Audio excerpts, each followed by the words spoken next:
welcome to the Versa Business Tips Podcast. I'm your host, founder, and CEO of Versa Business Systems, Shaheen Masloom.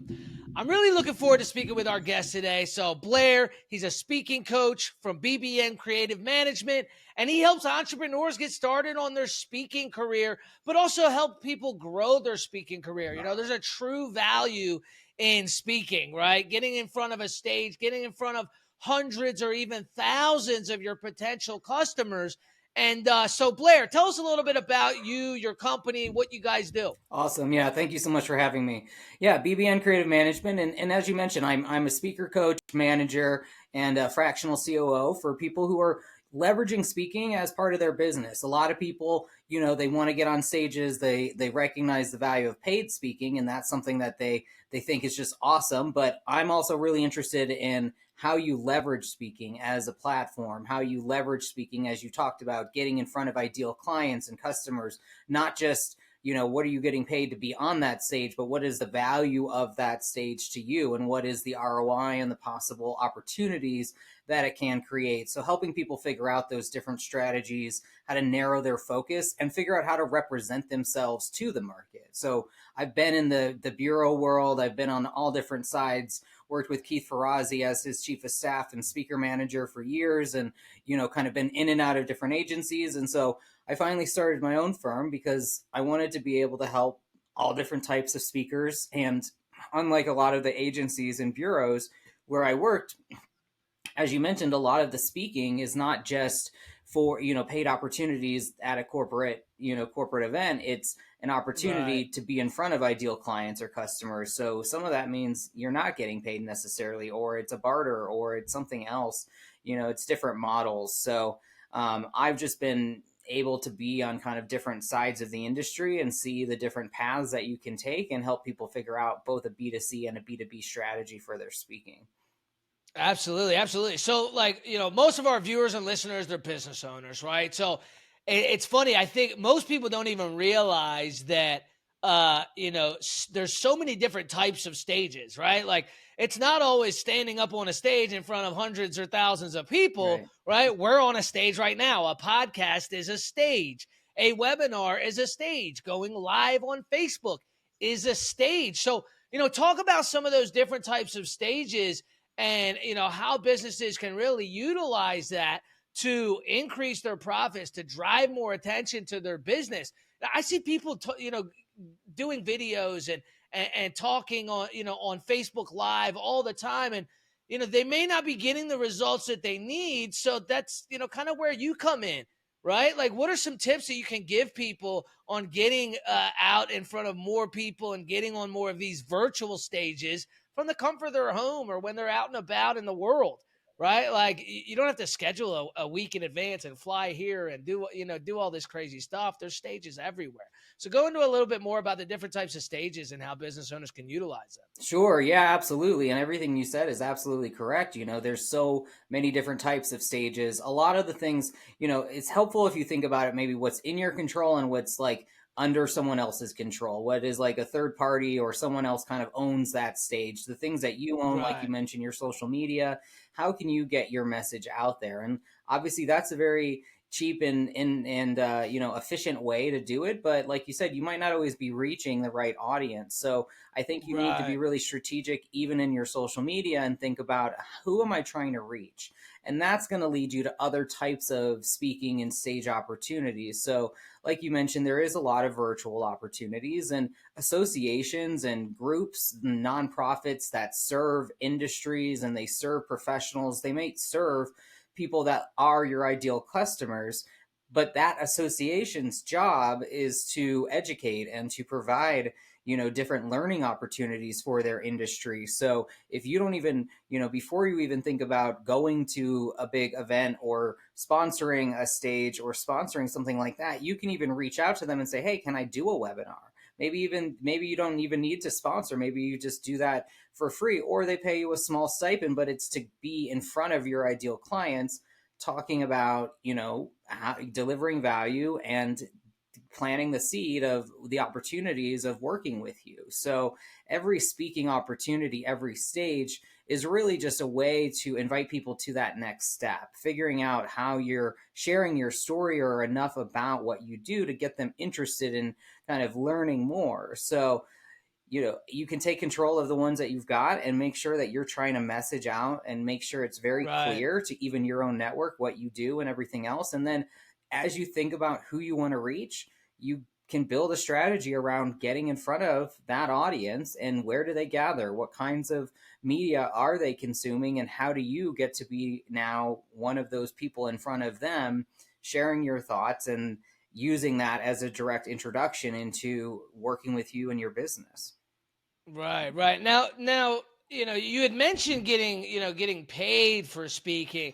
Realistically, I mean, how many speaking engagements or events is somebody gonna, need to do before people are willing to even pay them for that information? Or is it really kind of, it just depends on the stage, the event, the type of person? I mean, I don't see me approaching a large organization, having not really been on any big stages other than, the podcast or social media, and having people say, hey, yeah, I'll pay you 10 grand to come and speak to our people. What's the realistic, should business owners even be expecting to get paid in the beginning? Or is it more, just utilizing stages to try and get in front of more people?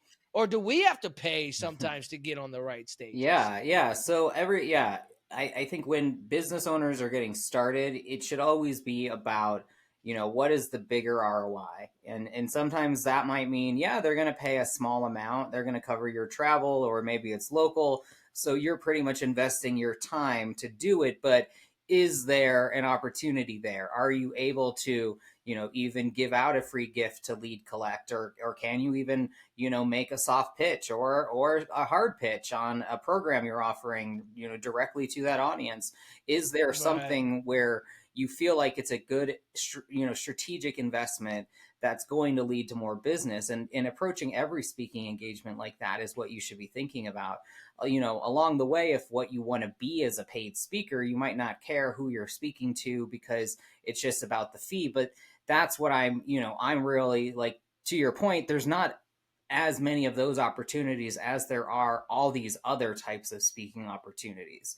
Those are going to be harder to come by because you have to position yourself in a certain way, and it might matter whether or not you have a book or not, or there's just going to be other factors at play Right. for all those paid opportunities. But if you're just really thinking strategically about where are my customers, where can I get in front of them, and how can I be most effective in reaching them, waiting until someone's going to pay you to get in front of that audience is going to take a lot longer. So I just think Right. Right. every time you're out there, it's about converting as much of that audience onto your list, because you might have B2C products for everyone, and also being thoughtful about how you're connecting with decision makers and other of the other leaders that are going to be the ones that could book you for other things, or might lead to consulting or coaching or other things that are higher level for your business. So there's always going to be kind of like a B2B and a B2C approach, and then you're just going Right.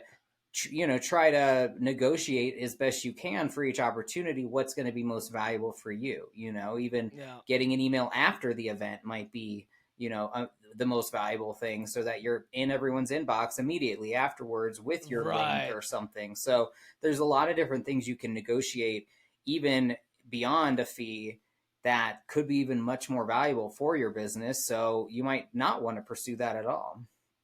Yeah. Yeah. No, 100%. So, like, where does one start? Right. So, to give you an example, like, I had this guy reach out to me on Instagram. He pitched me. He's like, I've got all these business owners and they're going to be on this event, and there's going to be, we've already got 3,000 people registered. And it comes time for the Zoom event. And now I didn't pay anything. They did ask for a donation to their organization, which I did. I think I just donated $100, nothing crazy. I was like, let's see what this is all about.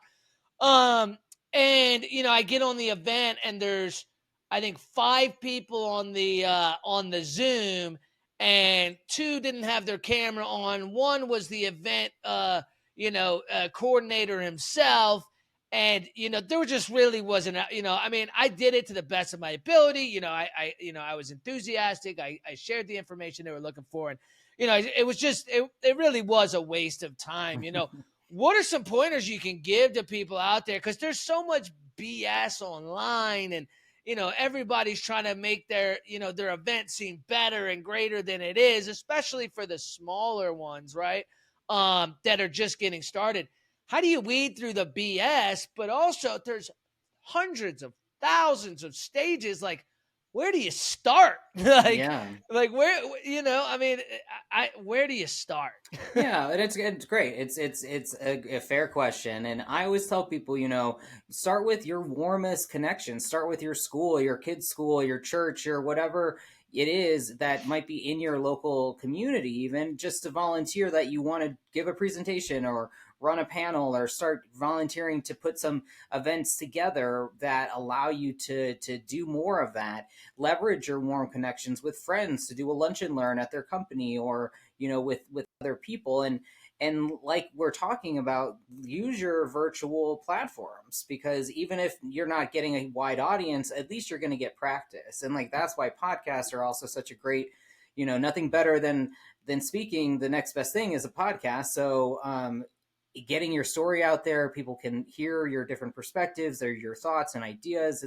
It's another great way to just get comfortable with that too, because I think a lot Right. of people, we have this natural fear of public speaking or of Yeah, getting I out on a I used to have stage. that for sure. Yeah, it's scary, and you feel, you're up there, but it shouldn't be a performance. You're giving a gift. You're there to share that, Yeah. information. You're there to connect with them and tell stories. And the people who do it best, and that's what they're doing. They're telling a story, they're sharing value and information, and they're bringing you along with them. So you can break it down and it just becomes simpler. But getting started at, all those places where you've got connections and where you can just add value to that community and kind of pick it up and grow it from there. See what opportunities come your way. And and when you're sniffing out like these promoters and events that are like heavy on the promotion, you kind of can get a sense of what they're looking for. They're really looking for your network, as much as helping them. Like Right. there's always going to be a quid pro quo in that sense. And we would just Yeah, and there evaluate should be. how many times have they done the event, how like events with a track record are, in the digital world. Obviously there was a million different summits and things happening in 2020, 2021, etc. And we Right. but and now I'm sure there's still those things happening, but I doubt they're as popular. So you should be able to get a sense of if it's been done before, if they've got a track record on attendees, how many people show up to those things. And but sometimes you're going to be a speaker who show up and there's a room that's half empty, or there's only a few people, and you're going to have to do what you got to do. And you never know, one of those people in the room could be booking you for a dozen gigs down the road for Right. some reason. So it's just kind of the life, I think, in that sense, eventually, but that's why you try to get smarter as a business person, though, on the strategic value of each of these, and understanding the audience more than anything, of course, so that it is right for Right. you, especially if they're not paying you, especially if it is, it is kind of like a donation of your time and effort.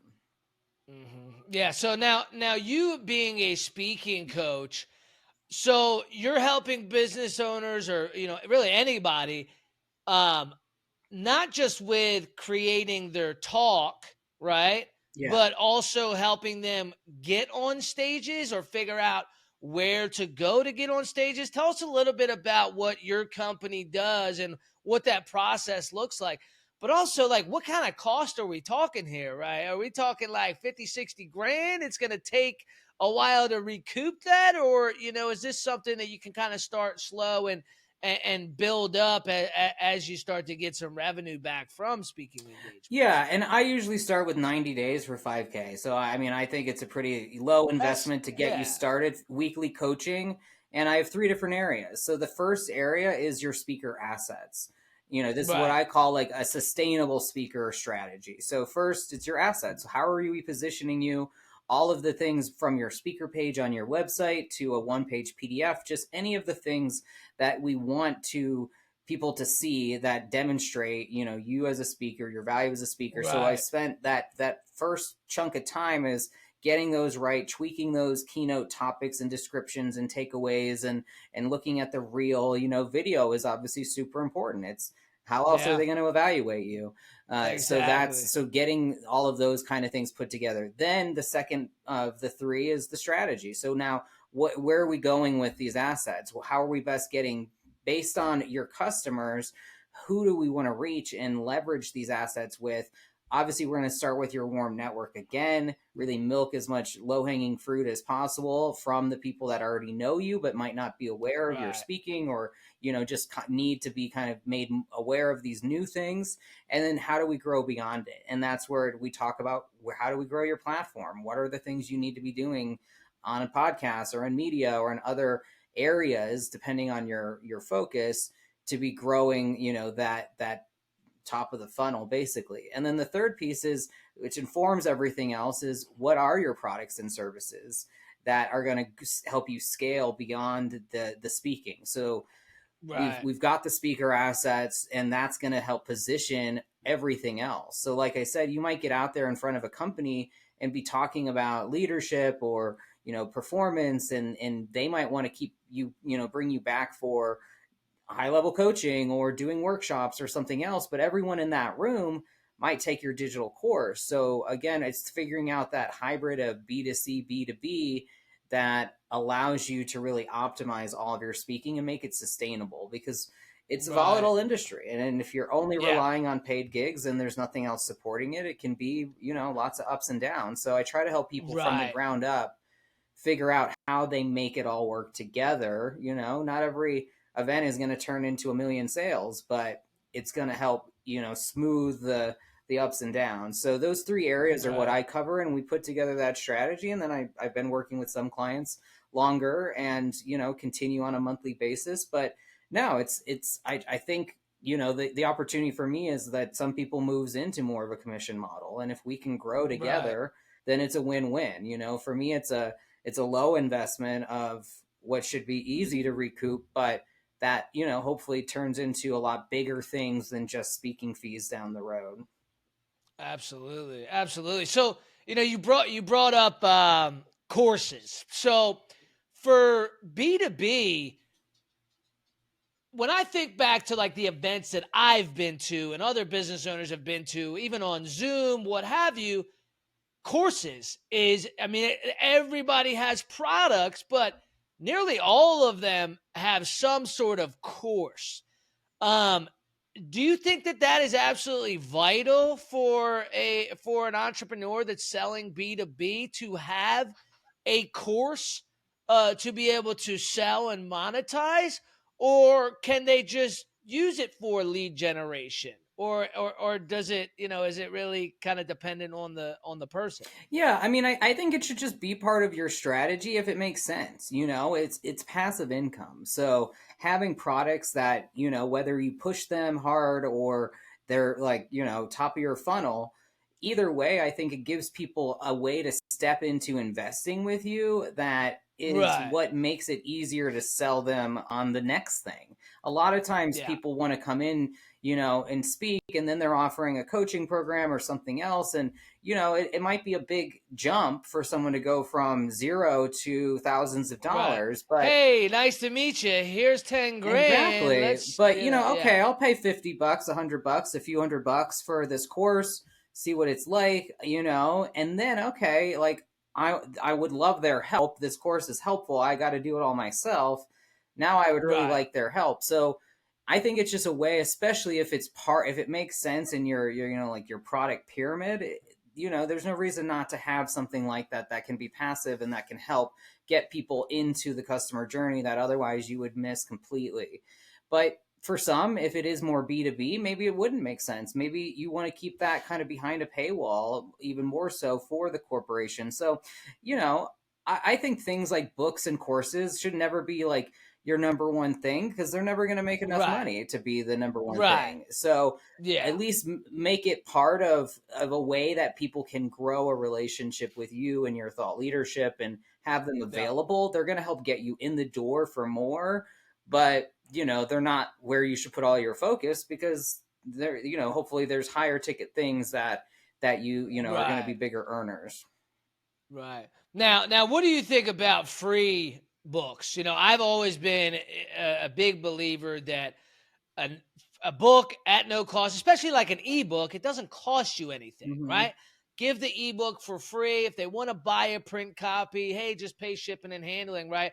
But you can collect their contact information. You can start sending them emails. You can get them more information to get them used to you, right? Yeah. Um, and that's just my take on it. But do you agree? Do you think giving out an ebook at no cost is probably the best way to go to get them into your ecosystem? I do. I mean, I think it's one of the best ways. I think in general, if you can include a book with speaking, it's a great way to extend that relationship and again let people go deeper, and then maybe want to work with you, or then decide that they want to do something else that aligns with what you offer. And if you can get that into their hands in any way, I think it's a great opportunity. I always encourage people to try not to ever frame anything as just free. Like, this is a $9.99 ebook, but everyone's getting this discount code and you get it for free, or everyone here in this audience is getting it for free. So even if there's a little bit Right. of value attached, people love getting something for free that at least has a value to it. So I Right. think there's just psychological ways to get people to, get more excited about it, because we also know that people Yeah. don't value necessarily things that they get for free as much, may not read them or go, but you're definitely, again, you're going to get more customers than if you don't have it. You're going to get more Yeah. engagement if you don't have it. And it's just going to help legitimize what you're doing, because it gives people a whole book on the different areas, and again point out where you could be helpful to them. Right, right, absolutely. I did a workshop with Pete Vargas. It was kind of a large workshop. There's probably about 60, 70 people there. And by the end of it, there was just so much information. Like, that's when I started my podcast, right? So this is probably about, I don't know, 6, 7 months ago. We haven't been running the podcast long, but like now we're up to 20,000 subscribers. Like, we're starting to make noise. And so now I'm like, okay, well, what's next? Where do we go from here? And, you know, do you think that in this day and age that virtual stages are sometimes more beneficial than the live stages, because you're not physically having to go anywhere, you don't have to do the travel, at least in the beginning? Or again, is it still dependent on who your target audience is, where are they, where do they hang out, what your product is? I mean, is it still like, hey, let's have a consultation and dive in to really figure out what is best? Yeah, I mean, I think the virtual stages are always going to be around, and they're going to be more convenient in that sense. They're just going to be easier, but you're not going to have as deep of a connection. You're not going to be able to, Sure. like it, and then for the industry, it's usually just, it's the less expensive option. So Right. you have to do a lot of them to make up for what you could do for one in person. So there's always trade-offs, and trust me, that's I've been singing that Right. song. This is great for speakers, more virtual opportunities, less travel, but they don't make as much money, and then they like the travel sometimes. But it's an even Right. it really always just depends on your goals and what you want to do. And for some, if Yeah. you're really more in the B2B sense, sometimes you might get the best results with online, because your target audience might be busy and hard to, you're not going to capture them at events all the time. But um it really just depends. Is Yeah. it's both have their pros and cons, Yeah. and depending on how important, like, you being on site to forge that connection, because sometimes you might not even meet leadership except for on site at the event. They're not on the Right. pre-calls, and the guy that you want to talk to, or the lady you want to talk to, is there at the event, and then that's where you can open the door to have that bigger discussion. So Right. there's Right. always like going to be That makes those sense. those those trade-offs. Yeah. Yeah. No, that you bring up some very good points. When you're in person, especially if you're at an event where the guests are paying to be there, you're going to have a lot more engagement. They're more serious, that, they've invested money. So they're trying to get something out of being at that event. And is that you? Is that your products? Is that your services? So yeah, you bring up some very valid points, man. I've always been a firm believer that, the more people who know you, uh, the more revenue you're going to make, period. Right. It's all a numbers game, no matter what you're selling, no matter what your product, what your service is, it's all a numbers game. The more people that know you, the more people that trust you, the more people that trust you, the more people that do business with you. The more people that do business with you, the more money you're going to make, and so on and so on. Right. So now with virtual audiences, I mean, there's no cap, right? I mean, you could be on a virtual stage that has a million people on it, right? Exactly. Whereas a physical stage, you're not going to get a million people in a physical stage, right? So now, how does the process start with you, right? So, let's say I'm like, look, man, I need to figure something out with this speaking thing.